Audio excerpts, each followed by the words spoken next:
Sacerdoti, writer and broadcaster, good morning. Welcome to the show. How are you? Hi, Jeremy. As good as could be expected, I guess. Thanks for having me. Always. And I think you know me. I think my Jewish friends know me. I've been saying it since 6 o'clock. I've been saying it for 2 years. I find it, I apologise to all the Jews I know because we have a government here and in Australia and in France that has sat on the fence, recognised Palestine.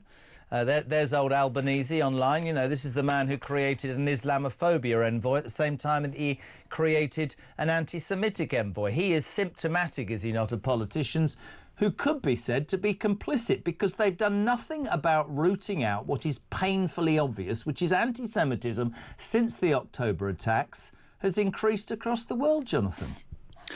What these politicians aren't realising and aren't reacting to appropriately, in my opinion, is that the war hasn't ended, it's migrated. And on Bondi Beach, we really saw the nature of that war. I think it's becoming unmistakably clear to those who didn't realise it already. It doesn't obey borders. It's not confined to Gaza or Israel or the Middle East. It's burst outwards. It's now in cities and campuses and streets and beaches across the West, whether it's in Sydney or here in London or anywhere else around the world where we're seeing more and more of this going on. It's a sort of postmodern war. It's dispersed in geography. It's spread across time, across ideological beliefs. It's on digital terrain. It's on literal physical terrain. The battlefields of this war are ones which involve all of us. And of course, this was an attack on Jewish people, and it was chosen to be on the Jewish festival, the Jewish holiday of Hanukkah. But this was also, make no mistake, an attack on Australia, an attack on Australians, an attack on Westerners, an attack on you, on me, whatever religion we are, because this was an attack on freedom. And Jews are often the first victims, as we're seeing here more and more. But this is really a symptom of something much worse. And that war is now, it's undeclared, but it's one that stretches from Israel, the Middle East, the Levant, across to Europe, even to America, to Asia, to Australasia. And I think the sooner that politicians really wake up and understand that they're engaged in this war and stop with the stupid acquiescence to the wrong side, where they are doing things like recognizing an imaginary potential terror state called Palestine, where they are allowing people to gather in our streets and intimidate people, where they are allowing people to gather outside Israeli restaurants, where a friend of mine I saw yesterday who'd been there to fight back against the Palestine Solidarity Campaign advertised mob that went outside Miznon Israeli restaurant in London. He has a black eye. He's literally got a cut black eye from being beaten up by a mob that was summoned when they saw him and his friends there to try and push back those who are intimidating Jews and Israelis. This is a war. Make no mistake about it. It's a battlefield we are all on. And it's about time that something like this horror in Australia was a wake-up call. People need to wake up. Certainly, just briefly, as a Jewish man, do you feel safe? It's a very difficult question to answer. Yes and no. And I'll tell you, Jewish people, in my opinion, I'm sorry to say this, but I think it needs to be said clearly. Jews should be thinking about where we go now. Jews who feel safe or felt safe in Australia or in the UK, I'm thinking about the next few years, how I can leave. And I have plans, and well-made plans of how this will work, because each of us needs to look after ourselves and our community and our people. And I count within that the British people. I'm British. I'm born in Britain. I'm very British. I consider myself a true Brit, and I don't want this to happen to this country. But if Jews are among the first victims of the attack and the battle that's being waged on Britain, on the West, on our values, then I do have to look after myself and my people in that regard. And I think that just sensibly, I'm not trying to be alarmist or to make people panic, but they need to think very carefully. They need to make plans. It is not difficult. It's not easy, rather. It's very difficult to uproot your life and to decide how to change it. But there are options to us in today's world. And one of those big options is the state of Israel, which knows that it's in this war and it's having to fight a really horrible war in order to protect and defend itself and itself as a Jewish state and Jewish people. people against attacks that it knows at least it's involved in. So I do hope that we can turn things around in Britain, that we can turn things around in Australia, but the signs aren't good, and they're not good for British people either, they're not good for Australians, they're not good for Jews. These attacks are attacks on all of us, and they must be seen that way.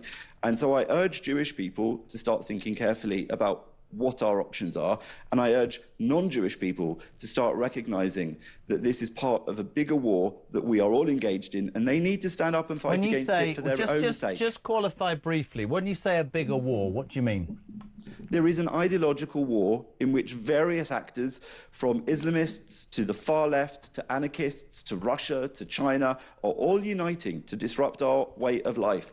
And Jews are perhaps the first target and perhaps an ideological target for some of those people, but they're also a useful way to attack weak societies. And when there is weak leadership in a society, whether it's Britain or whether it's Australia, those forces can rise up and capitalise on it. And those are the times that Jews are attacked historically. Those are the times that Jews are killed historically. Those are the times that we see pogroms, whether it's the attacks we saw in Amsterdam, whether it's banning Jews from going to a football match, whether it's a mob outside a Jewish restaurant, whether it's a shooting on Bondi Beach, whether it's killings at Manchester in a synagogue on Yom Kippur. These are symptoms of a weak leadership and a weak society that will not stand up against mobs on our streets. Let me just jump in there very quickly. I took issue this morning with Starmer, who reports that this came through first just after 7:45 yesterday morning. It was 9 o'clock. He posted a picture of him and his wife lighting a candle. She, of course, Lady Victoria, is Jewish. No response to these attacks. It took about 3 hours. Piers Morgan called him out and said, Jesus, can you get with it, please? Yesterday, he tweeted, I just want your response to this, Jonathan. As we light the Hanukkah candle, our thoughts and prayers are with those murdered in the terrorist attack on Bondi Beach today, their loved ones and the whole Jewish community. Light will always win over darkness. The United Kingdom will always stand with Australia and the Jewish community. We are actively working with the Community Security Trust on the policing of Hanukkah events. I'd like to ask you one very simple question. How does that tweet sit with you when this man recognised Palestine and has done nothing but allow hate marches on our streets with people actively calling for all sorts of things against the Jewish community? Albanese, the same. Outside Sydney Opera House some weeks ago, a march saying gas the Jews. Do our politicians need to be, from the very top, so much stronger, Jonathan? Of course they do. And you know, the automated tweet that he first sent out wishing everyone a happy Hanukkah while this was literally going on and unfolding. I don't want to make this about Keir Starmer. You know, we all have our own opinions about him or others. But yes, it's weak. As I said, weak governments breed chaos and discontent. And here's one last thing I want to say about this, because it isn't just about us Jews. It is about us Jews, and I really want people to understand that. But I also want them to understand this.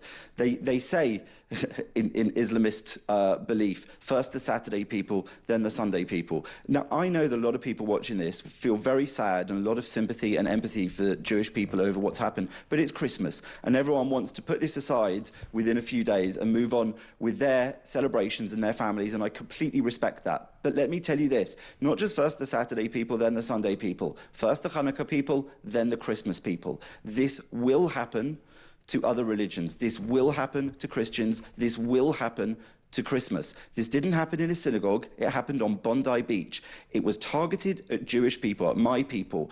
Okay, but it will happen. It does happen already around the world. So people need to understand that even if they're not individually or personally connected with Jewish people, and beyond the normal sympathy and empathy of humanity, they don't feel particularly attached to this specific terror incident, they need to understand this is targeted at them as well. And that's what I want British people to understand today. And if I sound urgent in how I say these things, it's because I'm getting more and more urgent in this message. I'm calm, I'm rational, we all are.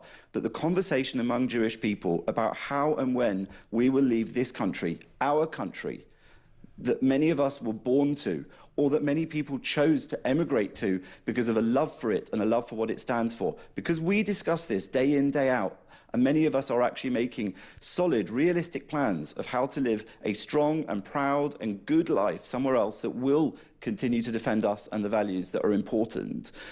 That is something that people need to really hear about, and I'm sorry that it might ruin Christmas. But it wasn't us that ruined Christmas. It was the people who shot up Jews, and it's the people who constantly attack us and who take to the streets in mobs and who tried to make us feel unwelcome in our country. So we're very grateful to allies like you and to people like you and to the good people at Talk. I need British people to stand up now against this and realise this is their war, their battle, their fight as well. Jonathan, I can't speak for the other presenters, but I have many Jewish friends and I will forever stand up and support you, and I really appreciate you yet again putting yourself out there. And for me, thank you, my friend, just generally, really, how embarrassing is that Jewish people want to leave our country because we haven't protected them and we haven't done enough. Jonathan, thank you.